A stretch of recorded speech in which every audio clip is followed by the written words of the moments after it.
Radhe Radhe friends, जय श्री कृष्ण। आप सभी को निर्जला एकादशी की हार्दिक बधाई। निर्जला एकादशी की पूजा हमें करनी है। पूजा करने के बाद सभी सामानों का क्या करना है, चौकी हमें कब उठानी है, यही हम जानेंगे इस वीडियो में। तो आइए हम जानते हैं। तो देखिए, जब पूजा ख़त्म हो जाता है उसके बाद दीपक ठंडा होने से पहले हमें कुछ भी नहीं हटाना। तो दीपक जब ठंडा हो जाए तो सबसे पहले हम दीपक उठा लेंगे, क्योंकि शाम को हमें फिर से दीपक जलाना होता है। तो इसे मांज धोकर हम फिर से दीपक जला लेंगे। इसके बाद जो लोटा है, जल का लोटा है, इसे हम सूर्य देवता को अर्घ दे देंगे, या फिर आप किसी पौधे में सींच दीजिएगा जो भी जल का लोटा आपने रखा था यहाँ पे। फिर हम सबसे पहले देखिए, जो घड़ा है और उसके ऊपर हमने चीनी रखा है और पंखा है, इसे हम दान कर देंगे।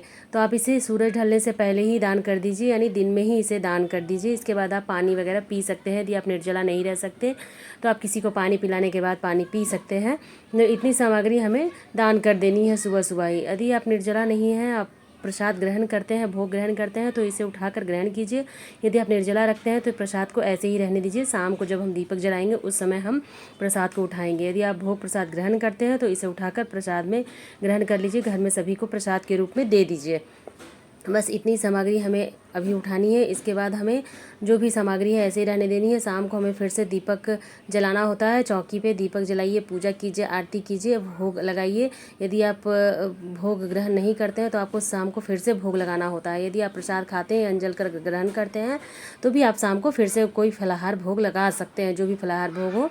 और जो दक्षिणा है उसे हम अगले दिन जब दक्षिणा देंगे उसमें हम डालकर दे देंगे।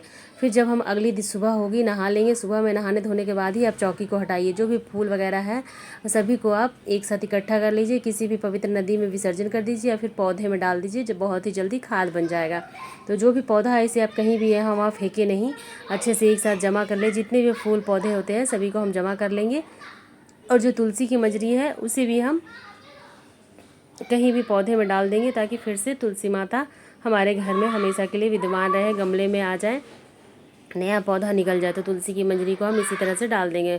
जो जनेऊ है इसे हम किसी मंदिर में दान कर देंगे। यदि आपके घर में कोई जनेऊ पहनता है तो ठीक है, पहन सकता है, नहीं तो आप किसी भी नारायण के मंदिर में दे दीजिए, जहाँ पे वो प्रतिदिन पूजा में यूज़ हो जाता है, या फिर जो पंडित जी वगैरह पहनते हैं तो पहन लेते हैं।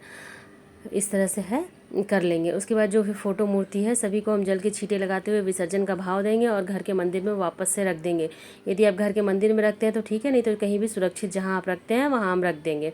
तो इस तरह से हम सभी चीज़ों को उठा लेंगे। तो आप पूजा में रखी सामानों का क्या करना है मैंने बहुत ही विस्तृत तरीके से आपको बताया है।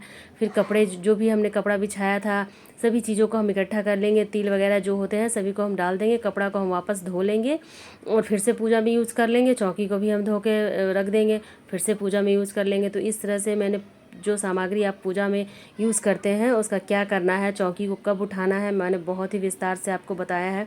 यदि इसके बाद भी आपको कोई डाउट हो तो मुझसे कमेंट करके पूछ सकते हैं, मैं आपके कमेंट का आंसर ज़रूर दूंगी। तो इस तरह से आपको पूजा करनी है। जहाँ भी आप चौकी लगाते हैं, मंदिर में लगाते हैं तो मंदिर में ही है, आप अगले दिन पूजा कर लीजिए, उठा लीजिए। और ये दक्षिणा हम जो अगले दिन चावल का दान करते हैं उसमें दे देंगे। तो इस तरह से हमें बहुत ही सरल तरीके से निर्जला एकादशी की चौकी को उठाना है और पूजा करना है। और पूजा में रखे सभी सामानों का क्या करना है मैंने आपको बताया है। तो हम महिलाएं घर में तीज त्यौहार का व्रत कैसे करती हैं और सभी सामानों का पूजा में रखे जो भी चीज़ यूज़ होता है उसका क्या करते हैं, ये बहुत ही सरल तरीके से मैं बताती हूँ। और जानने के लिए मेरे चैनल पर बने रहिए। यदि चैनल पर नए हैं तो सब्सक्राइब कीजिए और बेल आइकन को भी प्रेस कर लीजिएगा। राधे राधे फ्रेंड्स, फिर मिलते हैं अगले वीडियो में। जय श्री कृष्ण।